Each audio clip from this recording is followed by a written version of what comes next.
젠슨 황이 기존에 밝혔던 이 매도 계획이 마무리된 상황에서 이 엔비디아의 새로운 AI 칩인 블랙엘이 대량 생산에 들어갔다는 모건 스탠리 보고서에 따라 다시 한번 이 기술이 부각될 수밖에 없었는데, 자, 과연 이 기술은 도대체 어떤 건지, 또 이로 인해 가장 크게 수혜받을 수 있는 종목은 어떤 게 있을지 오늘 영상에서 확인해 보시기 바랍니다.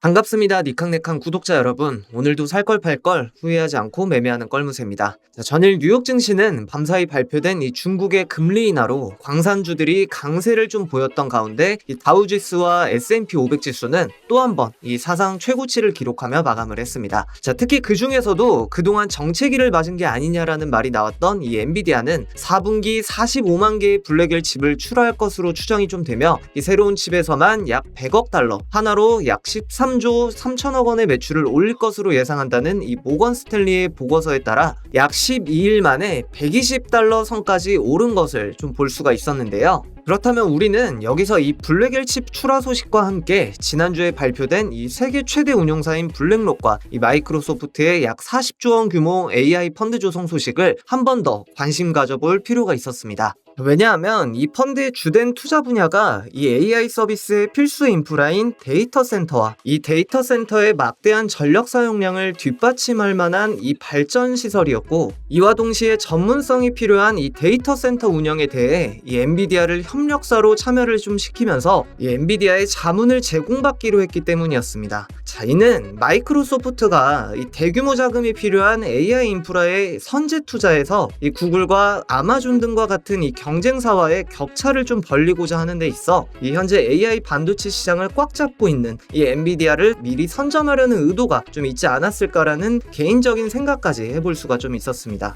자, 그렇다 보니 저는 여러 글로벌 빅테크 기업들이 이렇게 필수 인프라라고 말하는 데이터 센터와 이 데이터 센터 전력 소모를 줄여줄 수 있는 기술, 바로 이 액침 냉각 기술에 대해 한번 주목을 해봤는데, 이미 이 액체 냉각 기술은 지난 2분기 엔비디아의 컨퍼런스 콜에서도 이 블랙엘을 사용하기 위해선 액체 냉각 시스템이 필요하다고 언급된 바 있어 한 차례 주목을 좀 받기도 했었습니다. 자, 그렇다면 이쯤에서 이렇게 젠슨왕도 찍었다는 이 액침 냉각 기술은 도대체 어떤 기술인지 한번 좀 알아볼 필요가 있을 것 같은데, 자, 우선 이 액침 냉각은 열을 방출하는 전자기기나 장비를 냉각하기 위해서 이 액체에 직접 침수시키는 냉각 방식으로 장비에 손상을 주지 않고 이렇게 열을 효과적으로 흡수하여 높은 냉각 효율을 제공하는 데 있어 기존에 좀 많이 쓰이던 수냉식과 공냉식 시스템보다 전력 소비량을 약 30% 이상 개선시킬 수가 있었습니다. 그렇기 때문에 이 액침 냉각 기술은 여러 글로벌 빅테크 기업들을 넘어서 국내 SK텔레콤과 같은 통신사 기업들, 그리고 카카오와 같은 IT 기업들 사이에서까지 굉장히 큰 관심을 가지게 되었고, 이 삼성전자와 SK하이닉스 같은 전자장비 기업들은 이미 자사 반도체를 대상으로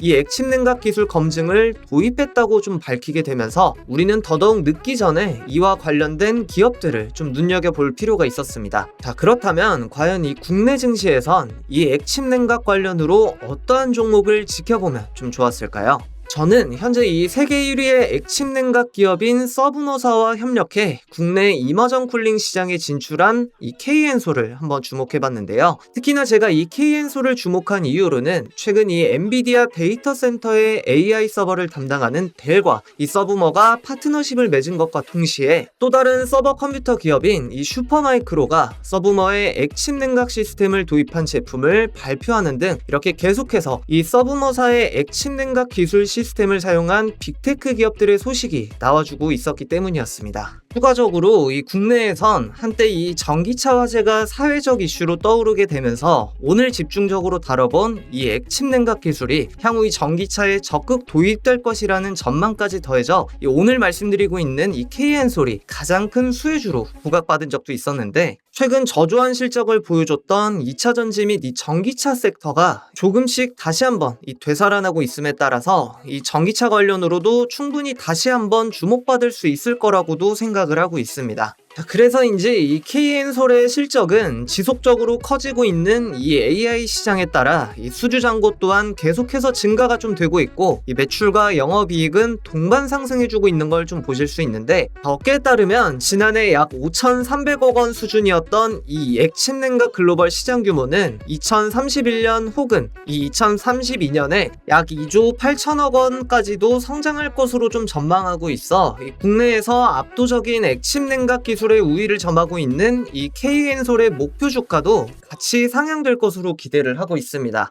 자, 그런데 현재 이 KN솔의 주가를 한번 보게 되면 여전히 이러한 상승 모멘텀에도 불구하고 주가는 이렇게 저가권에 자리 잡혀 있는 걸 좀 보실 수가 있는데요. 자, 그렇다 보니 현 시점 이 단기적 관점으로 가장 중요한 자리라고 생각되는 이 노란색의 480일 장기 평선 부근이자 이 볼린저 밴드 중간선인 이 15,840원 부근을 이탈하지 않는 상태에서 주요 매물대로 보이는 이 2만원 부근만 상향 돌파해준다면 최근 계속해서 늘어나고 있는 이 매집량에 따라 한 차례 큰 장대 양봉이 나와주게 되면서 중장기적으로도 상승 추세를 이어갈 수 있을 만한 차트가 좀 그려질 수 있을 것으로 예상하고 있습니다. 하지만 요즘 국내 증시는 이렇게 시장 분위기를 떠나 너무나 많은 이유들로 주가가 움직이고 좀 변할 수가 있기 때문에 아마 선뜻 종목을 담아보신다거나 대응해보시는 것 자체가 어렵다고 생각하시는 분들이 좀 많을 것 같은데요. 자, 그래서 저 껄무새는 우리 시청자분들과 구독자분들이 이렇게 영상을 시청하신 뒤에도 실시간으로 많은 정보들과 관점 그리고 방향성까지 이렇게 확인해보실 수 있게 지금 보이는 이 껄무새 정보 공유방 링크를 영상 하단 이 댓글창에 남겨놨으니까 이 껄무새 정보방에 참여를 원하시는 분들이라면 구독, 좋아요만 한 번씩 눌러주시고 이 링크를 클릭한 뒤 지금 보이는 제 개인 번호로 숫자 7 하나만 문자 남겨주셔서 이렇게 구독자분이신 것만 확인시켜 주시고 입장해 보신 다음 이 실시간으로 다양한 주식 정보들부터 수익 볼 수 있는 종목 추천까지 함께 받아가 보시기 바랍니다. 자, 그럼 오늘 영상은 여기서 마치도록 하고 저는 다음 영상에서 우리 구독자분들과 시청자분들이 살 걸 팔 걸 후회하지 않는 매매하실 수 있도록 더 좋은 분석과 자료들로 다시 한번 찾아뵙도록 하겠습니다.